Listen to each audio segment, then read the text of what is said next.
నామాన్ని మహిమపరుస్తూ చేరువచ్చిన మీ అందరికీ వందనాలు. దేవునికి స్తోత్ర. హల్లెలూయా. పరిశుద్ధ గ్రంథం నుంచి ఒక మాటను చదువుకుని నేరుగా ఈనాటి వాక్య ధ్యానంలోకి వెళ్ళడానికి ఇష్టపడదాం. అందరూ పరిశుద్ధ గ్రంథములు తెరిచి యెషయా ప్రవక్త రాసిన పుస్తకము యెషయా గ్రంథము 56వ అధ్యాయము. ఈనాటి ధ్యానం కొరకే పరిశుద్ధాత్మదేవుడు మనకు బయలుపరిచి మనకు అందించబడుతున్న మాట యెషయా గ్రంథము 56వ అధ్యాయము 5వ వాక్యమును చదువుకుందాం. నా ఇంటను నా ప్రాకారములలోను భాగమును వారికిచ్చెదను, కొడుకులు కూతుళ్ళు అని అనిపించుట కొంటు కంటే శ్రేష్టమైన పేరు వారికి పెట్టుచున్నాను. కొట్టివేయబడని నిత్యమైన పేరును వారికి పెట్టుచున్నాను. దేవునికి స్తోత్ర. హల్లెలూయా, హల్లెలూయా. చదవబడిన ఈ మాటను ఒకసారి బాగా పరిశీలన చేస్తూ ఉంటే దేవుడు ఒక జనాంగానికి, ఒక గుంపు జనాంగానికి తన వాగ్దానము ఇస్తూ ఉన్నాడు. దేవునికి స్తోత్ర. హల్లెలూయా. చెప్పండి గట్టిగా, దేవునికి స్తోత్ర. హల్లెలూయా. ఇక్కడ చదవబడిన మాట చూడండి. నా ఇంటను నా ప్రాకారములలోను ఒక భాగమును వారికి ఇచ్చెదను. దేవునికి స్తోత్ర. హల్లెలూయా, హల్లెలూయా. అక్కడ ప్రాకారము, ఇల్లు అని మనం చూసినట్లయితే ఒక కుటుంబము ఏ విధంగా అయితే ఆశీర్వదించబడాలి, ఆశీర్వదించబడిన కుటుంబములో ఏ విధముగా ఆ వ్యక్తులు అధికారం పొందుకుంటారు అనేది ఈ పరిశుద్ధ గ్రంథములో చదవబడిన మాటలో రాయబడింది. దేవునికి స్తోత్ర. హల్లెలూయా. ఇక్కడ ఈ మాటలు ఎవరి కొరకు పరిశుద్ధాత్మ దేవుడు రాయించాడు అని అంటే 5వ వచనంలో చదివినట్లయితే చూడండి. యెహోవా ఇలాగూ సెలవిచ్చుచున్నాడు. కొంచెం కిందకి చదువుతా 4వ వాక్యము నుంచి. నేను నియమించిన విశ్రాంతి దినములను ఆచరించుచు నాకు ఇష్టమైన వాటిని కోరుకొనుచు నా నిబంధనను ఆధారము చేసుకొనుచున్న షండులను గూర్చి యెహోవా ఇలాగూ సెలవిచ్చుచున్నాడు. స్తోత్రం చెప్పండి. ఎవరి గురించి మాటలు తెలియపరుస్తున్నాడు చెప్పాలి. అక్కడ స్పష్టంగా రాయబడింది షండులు. చెప్పండి, ఎవరు అంటే ఎవరో తెలుసా? ఎవరు? వచ్చి గట్టిగా చెప్పండి అమ్మ. షండులు అంటే ఎవరు? మీకు అర్థమవుతుందా నా భాష? తెలుగే కదా మాట్లాడేది. కొంచెం మీకు అర్థమయ్యేలా చెబుతాను, వినండి. దానియేలు కాలంలో, రాజైన నెబుకద్నెజరు కాలంలో అక్కడ దానియేలు గ్రంథంలో స్పష్టంగా రాయబడింది. ఏంటయ్యా అంటే, రాజు కొంతమందిని షండులను, అదేవిధంగా నపుంసకులను, నపుంసకులను తన పనివారిగా పరిచారము చేయుట కొరకు సిద్ధపరిచాడు అని ఉంటుంది. దేవునికి స్తోత్రం. అంటే ఇప్పుడు మనందరికీ తెలుసు, కానీ ఈ పేరు కొంచెం మనకి కొత్తగా వినబడుతుంది. అంటే దాని బైబిల్ అనేది మనం ఏం చేయట్లేదు, మీరే ఒప్పేసుకుంటున్నారు. దేవునికి స్తోత్ర. హల్లెలూయా, హల్లెలూయా. షండులు అనగా ఇప్పుడు మనం చూస్తున్న, లేదా మన సమాజంలో చూస్తున్న ఇజ్రాయెలుగా పిలువబడేవారు, నపుంసకులుగా పిలువబడేవారు. అంటే దీనికి అర్థం అంటే ఈ లోకము చేత విసర్జింపబడిన వారు. ఎవరండి? ఈ లోకము చేత విసర్జింపబడిన వారు, ఈ లోకము చేత హేయముగా చూడబడుతున్న వారు, తృణీకరింపబడిన వారికట దేవుడు తన ఇంటిలో ఒక భాగమును ఇస్తున్నాడు. దేవునికి స్తోత్ర. హల్లెలూయా, హల్లెలూయా.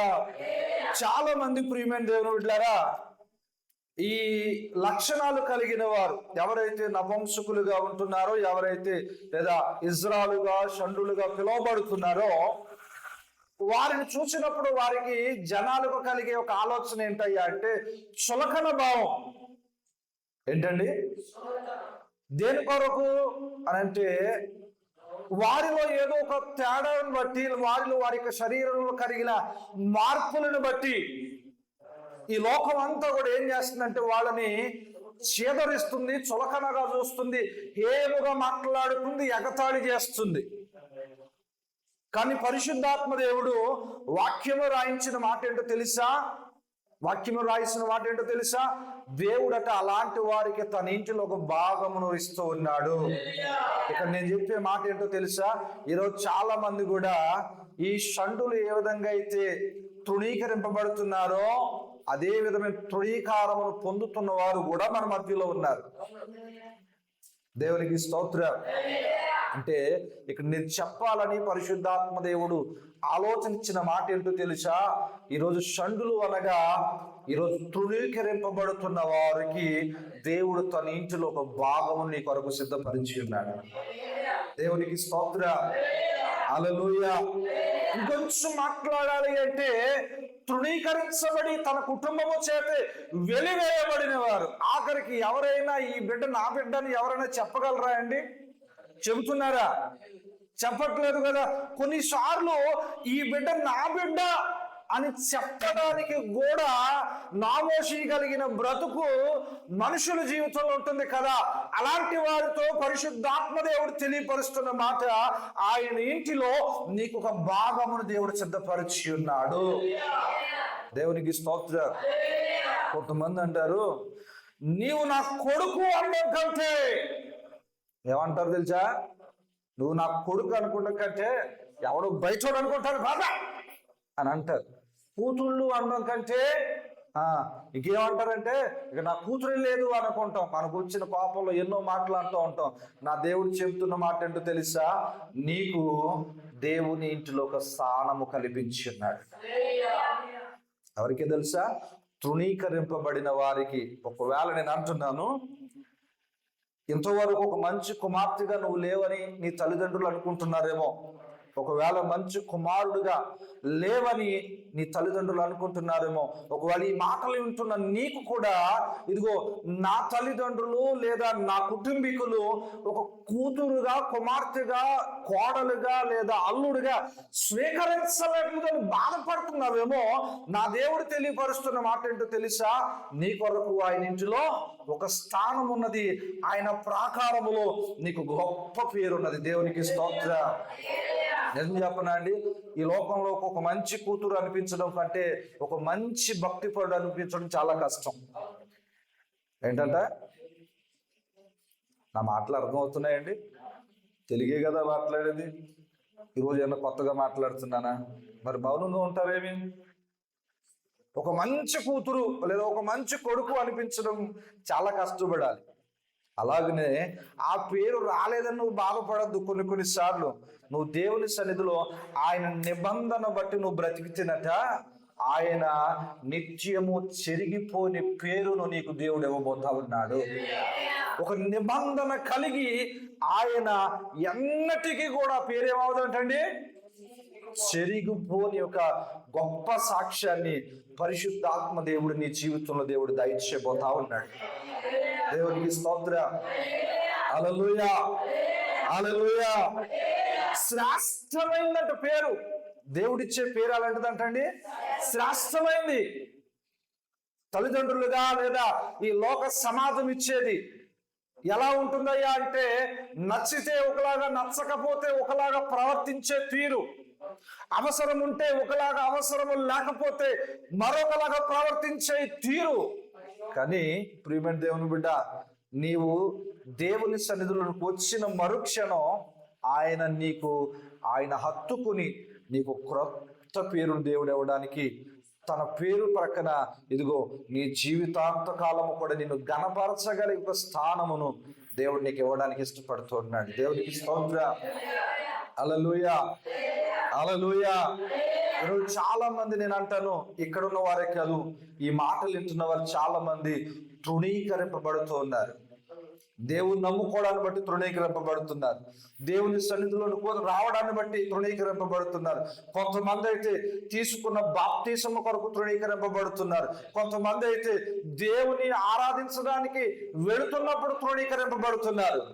నా దేవుడు తెలియపరుస్తున్న మాట, ఇదిగో తృణీకరణ ఏమాత్రము కూడా నువ్వు లక్ష్యము చేయొద్దు, మనస్సును పెట్టుకోవద్దు.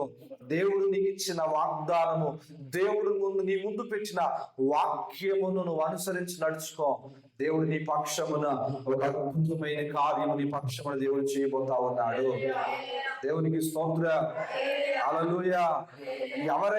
ఎవరైతే నేను అంటున్నాను ప్రియమైన దేవుని బిడ్డలారా, ఎవరైతే నీ పేరు చెప్పుకోవడానికి కూడా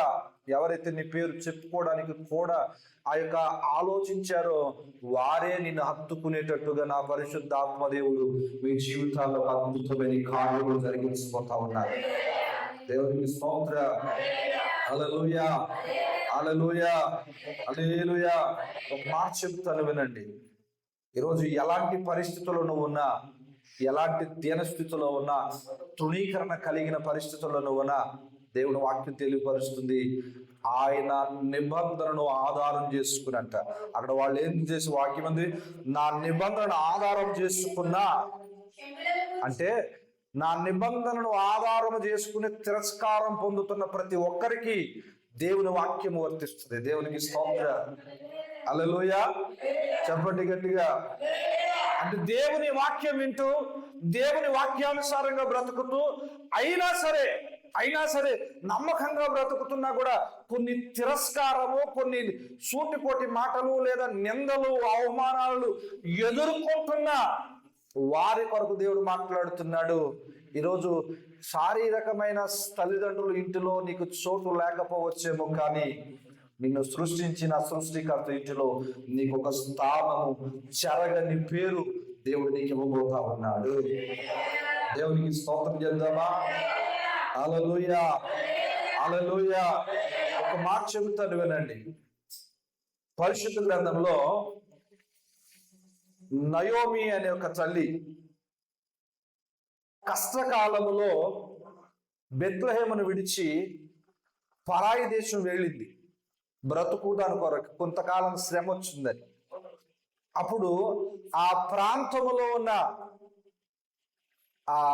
ఈ యవన బిడ్డలను తన కుమారులకు వివాహం ఇచ్చి పెళ్లి చేసింది.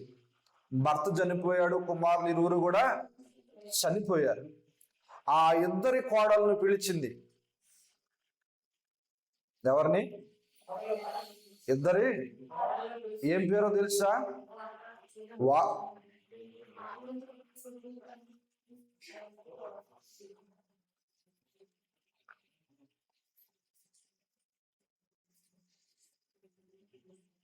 దేవునికి స్తోత్రం. హల్లెలూయా, హల్లెలూయా. ఇద్దరు కోడలను పిలిచింది. అమ్మా, నా చేతిలో ఏ ఆధారము లేదు, మిమ్మల్ని పెంచడానికి, పోషించడానికి, నేను పొలానికి వెళ్ళి పని చేయడానికి కూడా నాకేం లేదు, శక్తి లేదు, నేను ఏ విధమైన పని చేయలేను. మీరు ఇంకను యవనస్తులుగానే ఉన్నారు కనుక మీరేం చేస్తారు? తిరిగి మీ ఇంట్లోకి వెళ్ళిపోండి. ఏమంది? మీ ఇంట్లోకి వెళ్ళిపోండి, మరలా మీరు మీకు నచ్చినట్టుగా వివాహం జరిగించుకోండి అని చెప్పినప్పుడు వార్త అత్తకు ముద్దు పెట్టుకుని ఏమైంది? దానికి వెళ్ళిపోయి. కానీ రూతు అనే ఒక చిన్న కోడలు, దేవునికి స్తోత్రం, ఆమె ఒక మాట అంటుంది. అమ్మ, నువ్వెందుకున్నావు, నువ్వు కూడా వెళ్ళిపో అంటే ఒక మంచి మాట చెబుతుంది. ఏంటో తెలుసా మాట? నీ దేవుడే నా దేవుడు, నీ జనులే నా జనుడు. నువ్వు ఎక్కడైతే పాతి పెట్టబడతావో నేను కూడా అక్కడే పాతి పెట్టబడతాను. ఇక్కడ ఎందుకు ఈ మాట తెలియపరుస్తున్నాను అంటే, ఆమె ఎవరు? వార్ప విడిచి వెళ్ళిపోయేది. ఈ యవనస్తురాలు రూతు మాత్రం అత్తను పట్టుకుని ఎక్కడికి వచ్చింది? మరలా తన సొంత ఊటికి అంటే అత్త గ్రామమైన బెత్లెహేంకు వచ్చింది. దేవునికి స్తోత్ర. వస్తూ ఉన్నప్పుడు మార్గం మధ్యలో చాలా మంది చాలా రకాలుగా అనుకున్నారు. ఎవరిని బట్టో తెలుసా? ఈ అన్యురాలు, ఎవరమ్మా ఈవిడి? అన్యురాలు. ఈ అన్యురాలను బట్టి చాలా మంది అనుకున్నారు, ఈమె ఎందుకు పనికిరాను, లేదా ఈమె స్థితింతే అని చాలా మంది చాలా రకాలుగా మాట్లాడుకున్నారు. దేవునికి స్తోత్రం. హల్లెలూయా. ఆఖరికి ఆ బోయాజు పొలంలో ఆ రెల్లు పరకలు ఏరుకునేటప్పుడు కూడా చాలా మంది చులకనగా చూసుంటారు. దేవునికి స్తోత్రం. ఏమండి, చాలా చులకనగా చూసుంటారు. కానీ దేవుని నిబంధన నమ్ముకుని వచ్చింది ఆమె. ఎవరిని చెప్పాలి? దేవునికి స్తోత్రం. హల్లెలూయా. ఎవరు నమ్ముకుని వచ్చింది? దేవునికి స్తోత్రం. పైన 3వ వాక్యంలో ఉంటుంది చూడండి, యెహోవాను హత్తుకొని అన్యుడు నిశ్చయముగా యెహోవా తన జనుల నుండి వెలుగు వేయనని అనుకోవద్దు. దేవునికి స్తోత్రం. ఇక్కడ రూతమ్మ ఎవరు? అన్యురాలు. అవునా? మాట్లాడతలేదు. రూతమ్మ ఎవరు? అన్యురాలు. కానీ దేవుని సన్నిధిలో యెహోవాను ఏం చేసింది? హత్తుకుంది.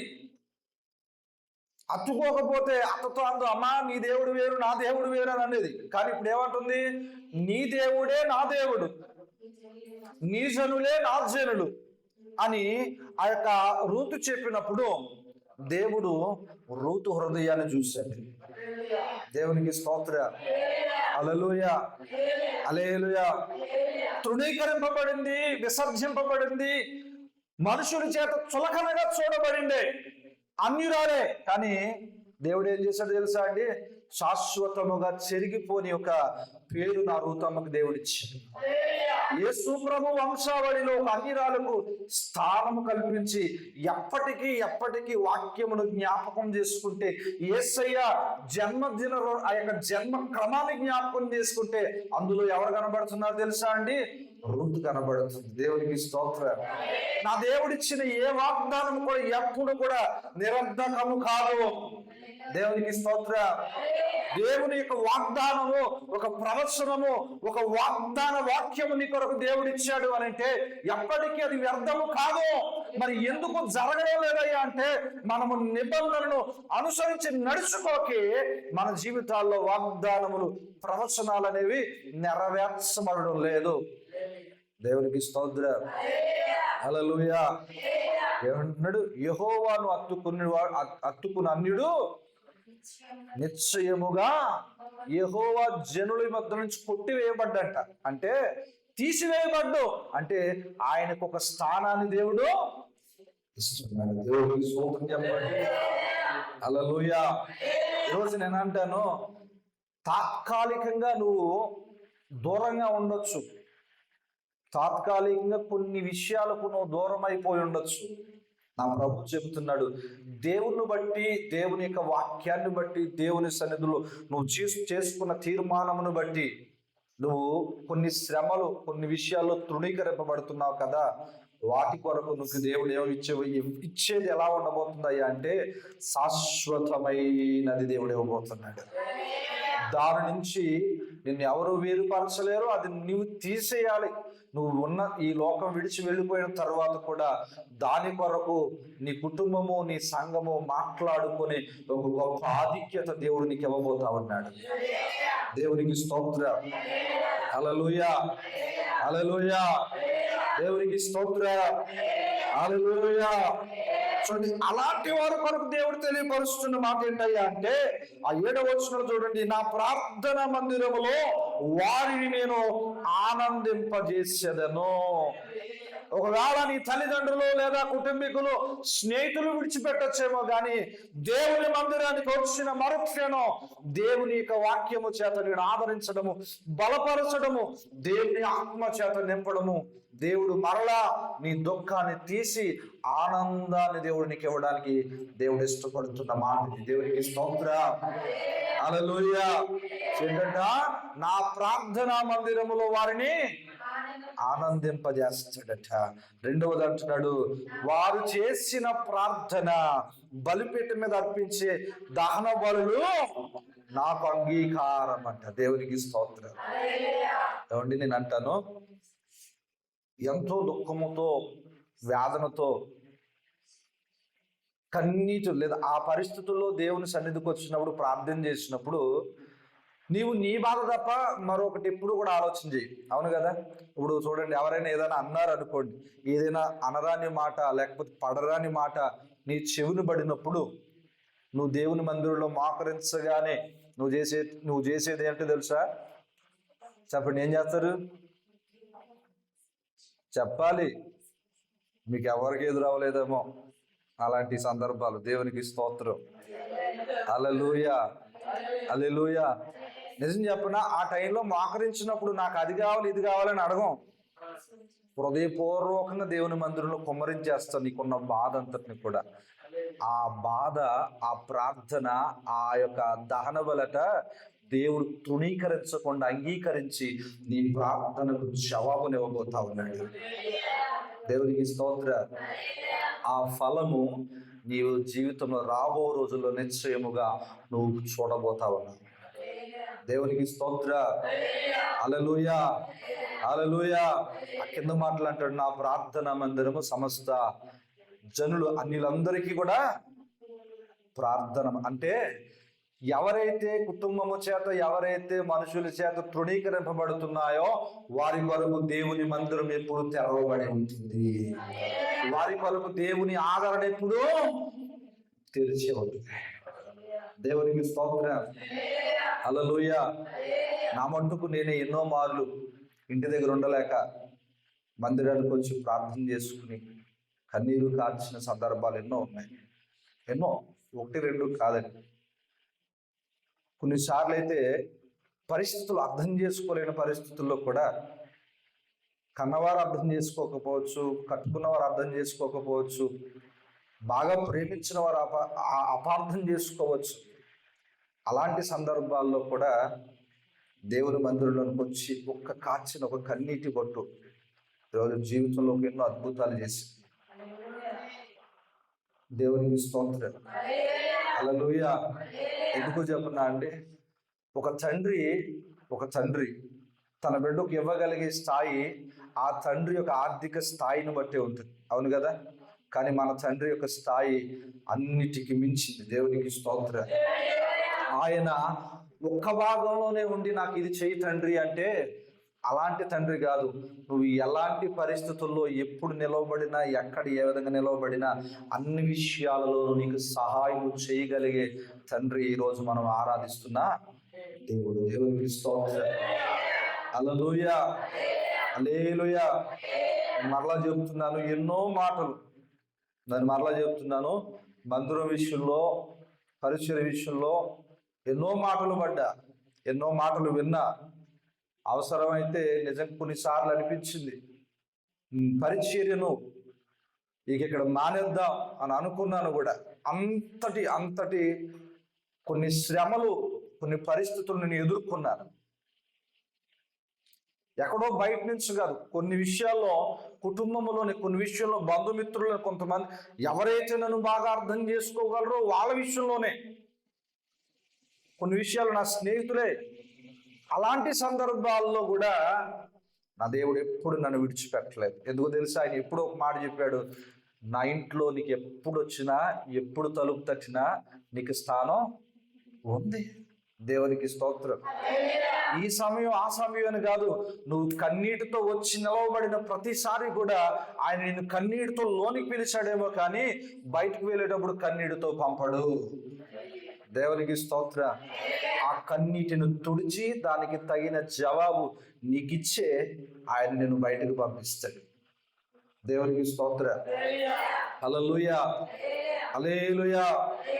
దేవునికి స్తోత్ర. ఒక విషయం చెప్తాను వినండి. ఈ మందిరం పనులు జరిగేటప్పుడు ఉపవాస ప్రార్థనలు పెట్టాలి అనుకుని వీటన్నిటినీ జరిపిస్తున్నప్పుడు చాలా మంది నా దగ్గరికి వచ్చి నన్ను హేళన చేసేవారు. ఏంటో మాటలంటే, మందిరం కట్టేటప్పుడు ఒక 1/2 ఎకరం పొలం అమ్ముకున్నాం, ఇప్పుడు ఇవన్నీ చేయించాలంటే ఏది అమ్ముతావు అనేవారు. దేవునికి స్తోత్రం. హల్లెలూయా, హల్లెలూయా. ఒకరైతే వచ్చి మీ ఇల్లు అమ్మేస్తావా అని అడిగాడు. నేను ఒకటే చెప్పాను, పరిస్థితులను మార్చేవాడు దేవుడు. ఏ రోజు కూడా ఎప్పుడు ఒకేలాగా ఉండేది ఒకే రోజు. మంగళవారం వస్తుంది అదే రోజు, కానీ ఆ రోజు పొందిన శ్రమ తర్వాత మంగళవారం మన జీవితంలో ఉంటుందా? రోజు అదే, కానీ బ్రతుకులో మార్పు మాత్రం ఖచ్చితంగా వస్తుంది. దేవునికి స్తోత్రం. హల్లెలూయా, హల్లెలూయా. అన్నీ పూర్తయినాయి. మరలా ఒక రోజు వచ్చి అంటున్నాడు, డబ్బులు ఏమన్నా కావాలంటే ఇస్తాను చెప్పు అని అన్నాడు. నేను ఒకటే చెప్పాను, నేను చెయ్యి చాపి ఎవరిని నేను అడగదలుచుకోలేదు. ఈరోజు సంఘంలో ఉండి నిలబడి చెప్తున్నాను, మందిరానికి చాలా మంది సహాయం చేస్తామని చాలా మంది చెప్పారు.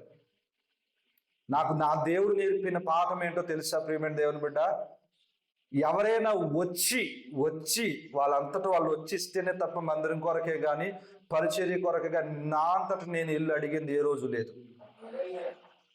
మందిరం కొరకు లేదా పనుల కొరకు వాళ్ళ దగ్గరికి వెళ్తే ₹1,00,000 ఇస్తారు, పలానా చోట ₹1,00,000 ఇచ్చారు, వాళ్ళ దగ్గరికి వెళ్తే ఇస్తారు, నేను తీసుకెళ్తాను అని చాలా మంది చెప్పారు. ఒకటే మాట చెప్పా, నా దేవుడు నన్ను పిలిచాడు అంటే దానికి తగ్గ కార్యాలు ఆయన చెయ్యగలడు. దేవునికి స్తోత్రం. ఎందుకు చెప్తున్నాండి? మందిరం పనులు జరిగేటప్పుడు నన్ను చాలా మంది చులకనగా చూశారు. ఎందుకు, ఏంటి వీడు ఇప్పుడు తర్వాత ఏం అమ్మబోతున్నాడు, వీడి పరిస్థితి ఏంటి అని చాలా మంది. ఎవరో ఎందుకు, మా కుటుంబంలో కొంతమంది నన్ను హేళన చేయడం ప్రారంభించారు. కానీ వాటన్నిటి మధ్యలో దేవుని నామాన్ని మహిమపరచగలిగే ద్వారాలు దేవుడు తెరిచాడు. ఆ యొక్క ద్వారాలు ఊహించని ద్వారాలు. దేవునికి స్తోత్రం. హల్లెలూయా. ఎందుకు చెప్పనా? కన్నీటితో విత్తువాడు సంతోషముగా పనలు పోయేవాడనట్టు. దేవునికి స్తోత్రం. చెప్పండి, దేని తిత్తితేనే నువ్వు ఈరోజు తృణీకరింపబడుతున్నావు కదా, ఒక షండుగా పిలువబడుతున్నావు. నిన్ను చూస్తేనే అసహించుకుంటున్నారు, నిన్ను చూస్తేనే మాట్లాడడానికి ఇష్టపడడం లేదు. నీ బ్రతికెప్పుడు ఇంతే, నీ జీవితం ఎప్పుడు ఇంతే, అసలు నీ స్థితి ఎప్పుడు బాగలేదు అని చాలా మంది అంటున్నారు కదా. వారి కొరకు దేవుడు మాట్లాడుతున్న మాట, ఇదిగో నీ కొరకు ఎప్పుడు ఆయన మందిరంలో ఒక స్థానం అక్కడే ఉంది. నువ్వు ఎప్పుడు ఆ మందిరంలోనికి వెళ్ళి నువ్వు కన్నీరు కారుస్తావో ఆ ప్రతి క్షణం నిన్ను ఆదరిస్తానే ఉంటాడు, నేను ఆనందింపజేస్తానే ఉంటాడు. మరి ముఖ్యంగా దానికి తగిన ఫలితము నీ జీవితంలో దేవుడు ఇవ్వబోతా ఉన్నాడు. దేవునికి స్తోత్రం. హల్లెలూయా, హల్లెలూయా, హల్లెలూయా. దేవునికి స్తోత్రం. ఈరోజు నేను అంటాను ప్రియమైన దేవుని బిడ్డ, తృణీకరింపబడే వారికి దేవుడు ఏమవుతున్నాడు? ఆయన ఇంటిలో ఒక భాగం ఇవ్వబోతున్నాడు. ఆ భాగం ఇచ్చి అంత మాత్రంతో ఊరుకోవట్లేదు.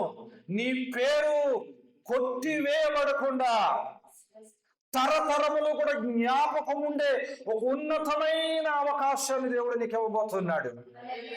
దేవునికి స్తోత్రం. హల్లెలూయా, హల్లెలూయా, హల్లెలూయా. ఈరోజు నేను అంటాను, నీకు షేక్ హ్యాండ్ కూడా ఇవ్వడానికి చాలా మంది ఇష్టపడడం లేదేమో. ఏంటంటే షేక్ హ్యాండ్ కూడా ఇవ్వడానికి ఇష్టపడడం లేదు. ఎందుకని? నీ స్థాయి చిన్నది అని వాళ్ళు అనుకుంటున్నారు. కానీ నా దేవుడు చెబుతున్న మాట ఏంటో తెలుసా? తల్ల క్రిందులు చేయగలిగే వాడు చెబుతున్న మాట ఏంటో తెలుసా? వాళ్ళే నీ దగ్గరికి వచ్చేటట్టుగా దేవుడు చేయబోతా ఉన్నాడు. వారిని నీ అందుకు తీసుకురాబోతా ఉన్నాడు. స్థాయి అని మాట్లాడిన వారే నీ స్థాయి గురించి మాట్లాడే ఒక అవకాశాన్ని దేవుడు వర్ణిస్తున్నాడు. దేవునికి స్తోత్రం. హల్లెలూయా. నేను ఒకటే చెబుతాను, నువ్వు నమ్ముకున్న దేవుడు లేదా నువ్వు పాటిస్తున్న ఆ వాక్యము నిన్ను ఎప్పుడు సిగ్గుపరచదు. ఏం చేయదంటండి? సిగ్గుపరచదు. నేను అంటాను, నీవు నమ్ముకున్న దేవుడు ఎప్పుడైనా నేను తప్పు చేయమని చెప్పాడా? లేదా నువ్వు ఆచరిస్తున్న లేదా నువ్వు వింటున్న వాక్యం నువ్వు ఎప్పుడైనా తప్పు చేయమని చెప్పిందా? మరి ఇంకెందుకు నువ్వు సిగ్గుపరచబడతావు? కొన్ని కారణాలు వస్తాయి, కొన్ని ప్రతికూలతలు వస్తాయి, కానీ వాటిలో నువ్వు దేవుని వాక్యములో మరింత దృఢంగా నిలవబడగలిగితే, నేను అంటాను, ఆ రూపమును దేవుడు ఏ విధంగా అయితే గణపరిచాడు, నీ బ్రతుకును కూడా అలాగే దేవుడు గణపరిచాడు. హల్లెలూయా. నేను ఎన్నోసార్లు చెప్పాను, మరలా చెప్పడానికి ఇష్టపడుతున్నాను. ఆ రూతమ్మ ఒకరు వెనక పరగేరింది. ఏంటమ్మా? ఒకరు వెనక ఏమేరింది? ఆ గింజలు ఏరుకుంది. కానీ దేవుడిచ్చిన స్థానం ఒక్కసారి మార్పు చెందితే ఈమె ముందే ఈమె వెనకాలే అనేక మంది నడిచేటట్టుగా దేవుడు మార్చేసి. దేవునికి స్తోత్రం. అవును కదా? ఒక్కసారి ఆలోచన చేయండి. ఈరోజు నువ్వు బాధపడుతున్నప్పుడు, లేదా దేవుని సన్నిధిలో దేవుని నామాన్ని బట్టి, లేకపోతే దేవుని నమ్ముకోవడాన్ని బట్టి, కలిగిన నిందను బట్టి, తిరస్కారాన్ని బట్టి నువ్వు బాధపడేటప్పుడు నీకు ఒక స్థానము దేవుడు ఇచ్చాడు. ఆ మందిరంలోనికి వెళ్ళి మోకరించి చూడు. దానికి తగిన ఫలితము, ఆశీర్వాదము నిశ్చయముగా నీ జీవితంలో దేవుడు నీకు అనుగ్రహించిపోతా ఉన్నాడు. దేవునికి స్తోత్రం. హల్లెలూయా, హల్లెలూయా. రూతమ్మను దేవుడు ఆదరించాడు. నిన్నెందుకు ఆదరించడు? రూతమ్మను దేవుడు ఆశీర్వదించాడు. నిన్నెందుకు ఆశీర్వదించడు? ఆనాడు చేసిన దేవుడు ఈనాడు చెయ్యడానికి సిద్ధముగా ఉన్నాడు. నీ వాక్యములో నిలవబడు, నిబంధన మీద నిలవబడు. నిబంధనను ఆధారం చేసుకున్న వాడుగా నువ్వు బ్రతుకు. దేవుడు నీ జీవితంలో కూడా అద్భుతమైన కార్యాలను చేస్తుంది. దేవునికి స్తోత్రం. ఈరోజు నీవు ఒక సాక్షిగా మారడానికి దేవుడు ఒక అవకాశాన్ని దేవుడు ఇవ్వబోతున్నాడు. నూతన సంవత్సరంలో ఒక సాక్ష్యం మీ ద్వారా బయలు వెళ్ళడానికి ప్రభు ఒక నూతన కార్యాలను దేవుడు నీ పట్ల జరిగించబోతా ఉన్నాడు. దేవునికి స్తోత్రం. హల్లెలూయా, హల్లెలూయా. చెప్పండి గట్టిగా, దేవునికి స్తోత్రం. హల్లెలూయా. చెప్పండి. షండులు అనగా ఎవరు? తృణీకరింపబడిన వారు, విసర్జింపబడిన వారు, చులకనగా చూడబడిన వారు. దేవునికి స్తోత్రం. సమాజంలో విలువ లేనట్టు వారు, కానీ దేవుడు అలాంటి వారికి ఒక స్థానం దేవుడు ఏర్పరిచాడు. దేవునికి స్తోత్రం. హల్లెలూయా. ఈరోజు నీ బలహీనతల చేత బాధపడుతున్నావా, లేకపోతే కలిగిన బలహీనతను బట్టి తృణీకరింపబడుతున్నావా, లేదా నీకు కలిగిన ఆ పరిస్థితిని బట్టి తృణీకరణలో ఉన్నావేమో, నా దేవుడు చెబుతున్నాడు, ఆయన మందిరములో నీ కొరకు ఎప్పుడు ద్వారము తెరిచే ఉన్నది. ఆయన మందిరములో నువ్వు కన్నీరు కార్చిన ప్రతి కన్నీటి ప్రార్థనకు దేవుడు జవాబును నిశ్చయముగా నీ జీవితంలో ఇవ్వబోతా ఉన్నాడు. దేవునికి స్తోత్రం. గట్టిగా చెప్పండి. నమ్మిన వారు స్తోత్రం చెప్పండి. హల్లెలూయా, హల్లెలూయా. ఒకే మాట చెప్తాను. షండులు అన్న పరక్కన ఆ మాట తీసేసి నీ పేరును పెట్టేసుకో. ఏంటి మాట్లాడుతుండే? నీ పేరు పెట్టుకుని ఇంటికి వెళ్ళిన చదువుకో. ఆ మాట నీకు ఎంత ఆదరణకరంగా ఉంటుందో ఒకసారి చూడు. దేవునికి స్తోత్రం. హల్లెలూయా, హల్లెలూయా. కాబట్టి ప్రియమైన దేవుని బిడ్డ, బాధపడొద్దు, చింతించొద్దు. ఎవరో విడిచిపెట్టారని, ఎవరో వదిలేశారని ఏమాత్రం మనం, దేవునికి స్తోత్రం. హల్లెలూయా. ఆస్తులన్నీ పోయినా, అనాథగా మిగిలిన ఆప్తులే విడనాడినా, ఆరోగ్యం క్షీణించిన, ఆస్తులన్నీ పోయినా, అనాథగా మిగిలిన ఆప్తులే విడనాడిన, ఆరోగ్యం క్షీణించిన, నీ మాట చాలయ్యా, నీ చూపు చాలయ్యా, నీ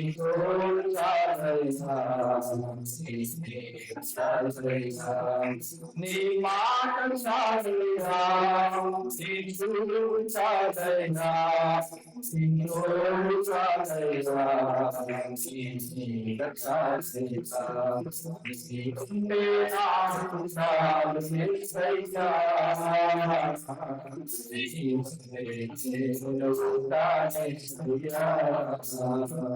నీకుంటే నాకు చాలు యేసయ్యా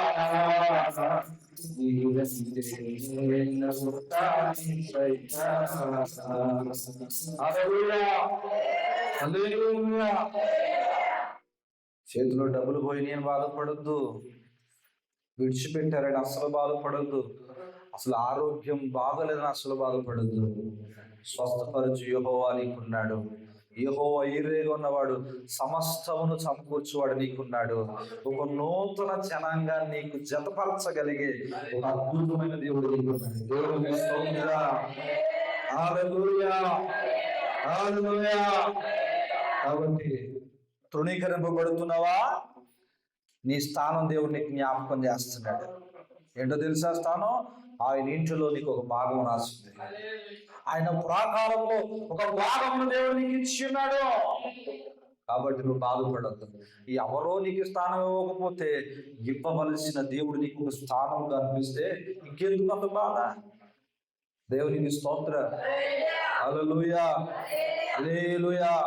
నేను అంటాను ప్రియమైన దేవుని బిడ్డ, ఇశ్రాయేలు ప్రజలు దేవుని హృదయాన్ని గెలుచుకోవడానికి చేసిన ఎన్నో ప్రయత్నాలు ఉన్నాయి. కానీ ప్రతి ప్రయత్నంలో ఏదో ఒక విఫలం అనేది కలిగి ఏం చేయబడేది తెలుసా? వాళ్ళు వెనక్కి వెళ్ళిపోయారు. కానీ నీకు అలాంటి అవకాశం దేవుడు ఇవ్వలేదు. ఎందుకో తెలుసా? నీ ప్రయత్నం ఏంటో తెలుసా? కన్నీటి ప్రార్థన. ఆయన నీ కన్నీటిని చూచి ఊరకనే చూచే దేవుడు కాదు. దేవునికి స్తోత్రం. నేను అంటాను, నువ్వు దేవుని మందిరంలో ఒక కన్నీటి బొట్టు కారిస్తే అది ఆయన పాదాలకు ఒక మహా అలగా తగులుతుంది. ఏంటంట? నువ్వు కన్నీటి బొట్టు దేవుని మందిరంలో కార్చిన ఒక కన్నీటి చుక్క ఆయన పాదాలకు ఒక మహాసముద్రపు అలగా తగులుతుంది. దేవునికి స్తోత్రం. హల్లెలూయా. నువ్వు అనుకుంటున్నావు నా కన్నీటి బొట్టే కదా అనుకుంటున్నావేమో. దేవుని హృదయాన్ని తాకుతున్న గొప్ప అల నీ కన్నీటి బొట్టు. దేవునికి స్తోత్రం. హల్లెలూయా, హల్లెలూయా. అలాంటి కన్నీటిన బొట్టును వ్యర్థమైన వాటికి వాడక దేవుని మందిరములో, దేవుని యొక్క సన్నిధిలో నీ అభివృద్ధికి, నీ సంఘానికి లేదా నీ కుటుంబానికి అభివృద్ధికరంగా ఉండులాగును దేవుని ముందు ఆడడానికి. దేవుని సన్నిధిలో కన్నీరు కార్చండి. మనుషుల ముందు ఎప్పుడు కన్నీరు కార్చొద్దు. మనుషులు ఎదుటి ఎప్పుడూ నీవు కన్నీటిని విడవద్దు. నీ కన్నీటిని చూచుచున్న దేవుడు నీకు నిశ్చయముగా సమాధానము జవాబును నీకు ఇవ్వడానికి పరిశుద్ధాత్మ దేవుడు ఈ మాటలు ప్రేరేపించి మాట్లాడుతున్నాడు గనక నిశ్చయముగా దేవుని యొక్క వాక్యం మీద, దేవుని యొక్క వాగ్దానం మీద, నీవు దేవుని సన్నిధిలో చేసుకున్న నిబంధన మీద నమ్మకంగా నడవడానికి ప్రయత్నించు. నీ నిందలు, అవమానాలన్నింటినీ దేవుడు తొలగించి సంతోషమును దేవుడు నీకు ఇవ్వబోతూ ఉన్నాడు. తృణీకరింపబడిన నీవే తలకు మూలరాయిగా మార్చి నిన్ను గణపరిచే సమయం 26వ సంవత్సరంలో దేవుడు నీకు ఇవ్వబోతున్నాడు. దేవునికి స్తోత్రం. కాబట్టి ఆ దీవెన ఆశీర్వాదం పొందుకున్నట్టు కొరకు ఈ మిగిలిన రోజులన్నీ కూడా భక్తిలో, నిబంధనతో, వాక్యముతో నడవడానికి ఇష్టపడదాం. దేవుడి కొద్ది మాటలు మనందరి వెనుకడిలో దీవించి ఆశీర్వదించునుగాక. ఆమేన్.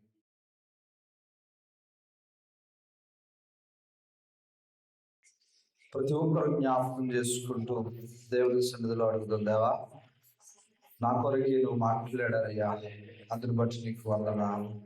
ఇదిగో తండ్రి, తృణీకరింపబడుతున్నాను అయా. ఇదిగో తండ్రి, నా తృణీకరణ చూస్తున్న దేవుడు, విసర్జించబడిన వాడనయ్యా అయా. ఇదిగో తండ్రి, నన్ను చూస్తున్న దేవుడు తండ్రి అయా. అందుని బట్టి నీకు వందనాలు. నాతో నీవు మాట్లాడిన మాటను బట్టి నీకు స్తోత్రాలు నాన్న.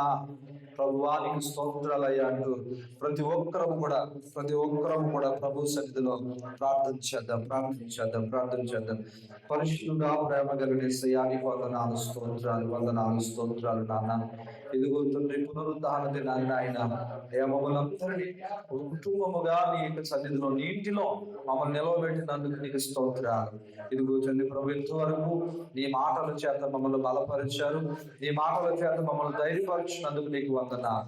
విన్న ప్రతి మాట కూడా అయ్యా నా మా జీవితాలలో నీరు కలిగి ఫలింపచేయండి అయ్యా. ఇదిగో తండ్రి ఏ మాత్రం విడిచిపెట్టి వెళ్ళిపోవడం కాదయ్యా, విన్న నీ మాట ప్రకారంగా చేసుకున్న నిబంధన ప్రకారంగా నడవగలిగే ఒక అభిషేకమును ఆశీర్వాదమును మాకు దయచేయండి.